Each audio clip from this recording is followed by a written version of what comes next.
Hot Hardware is back on tech. Dave Altavilla and Marco Chiapetta return to talk about Intel and Micron's latest innovation, an affordable gaming laptop from Alienware, the Apple iPad, and the NVIDIA GF100.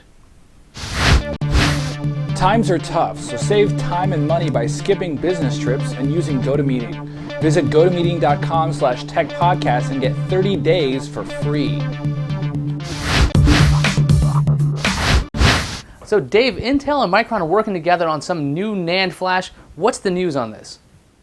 Yeah, it's actually, it's a little bit on the geeky side to talk about process technology and semiconductors, but it makes a big difference on the consumer side of things and a product that, the end product that's produced. And so, yeah, Intel and Micron, or IMFT, Intel Micron Flash Technology Group, is a collaboration between the two companies that is targeted at developing next generation NAND Flash technologies for things like flash cards and SSDs.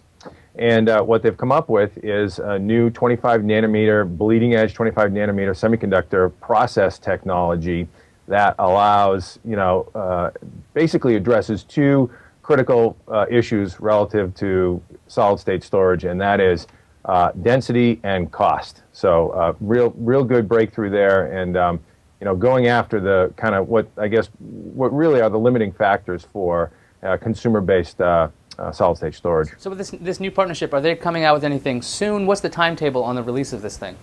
Yeah, they're talking 2010, so first half 2010 release. Towards the end of 2010, so second half 2010. Okay. And what we're talking about here is 25 nanometer process technology, which previously the smallest die geometries we could see on NAND Flash was 34 nanometer. So it's roughly about a 35% reduction in die geometries. But when you talk about how that affects on a wafer level the number of die and the density of chip you can get out of a single chip, it's pretty amazing. They're able to produce now an 8 gig MLC NAND Flash device and a single chip, 8 gigs of storage. So pretty amazing stuff. That's some pretty amazing stuff. That does sound pretty interesting. Marco, I'm hearing that Alienware also has something interesting going on, an affordable laptop that's a gaming machine. Now, when people say affordable on a gaming machine, they usually start cringing because that means it's going to be underpowered. What makes this laptop special?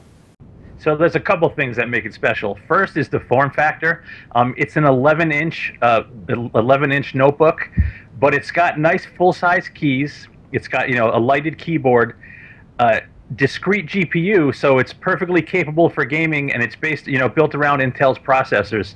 It's basically just a shrink of Alienware's M17, just in an 11-inch form factor. It's a really beautiful machine. What kind of resolution is it running? I mean, if it's only 11 inches, I don't know if you can do a full 1920 by 1080, or what exactly is the resolution on this device? Right, it's a 1366 by 768, so it is a widescreen format. Not ultra high res, but with an 11-inch screen, you can't have too many pixels on there. What's the price actually? It's affordable. So what's the big hook on this one? Right, this is what's really cool. Considering the power and the design, it's really affordable at $800 on up. It's not on Alienware's site yet to purchase. It's going to be released in a few weeks, but at that price, it's basically a steal for an Alienware machine. Only $800 for an Alienware? Well, $800 on up, so a decently configured off machine. At $800. So that means you guys can probably rack that thing up to $3,000 if you choose. I'm sure there's going to be options to do that.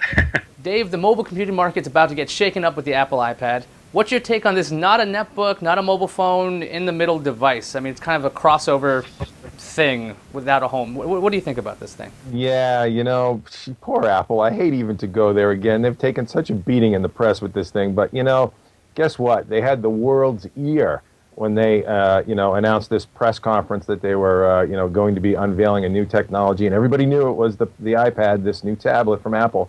But, boy, they missed the mark. We really feel, you identified, you weren't quite sure what it is. It's a sort of an in-between device.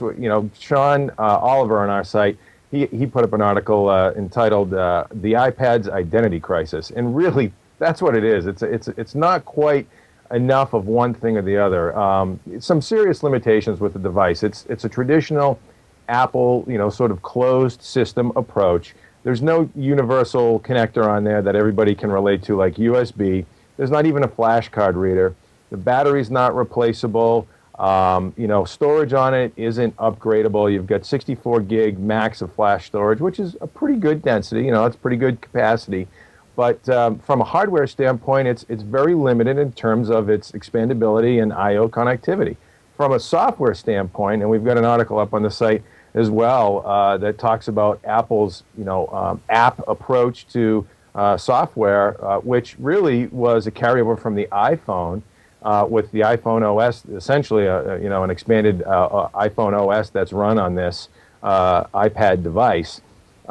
That again limits you and closes off your options in terms of what you can install in this thing. You have to go to Apple's App Store, and who would think in their right mind, if you had a netbook or a notebook or perhaps even a standard tablet PC that's running some stripped down version of Windows or maybe Droid OS, who would think that you'd have to go back to the manufacturer to get any of your software and they'd have to approve it? It's just now Apple is taking a device that really competes on the level with notebooks and netbooks and other tablet PC-like devices. It's not a phone. So the long and short of it is the App Store is a phone-like software model, and it's just not going to fly on a tablet PC.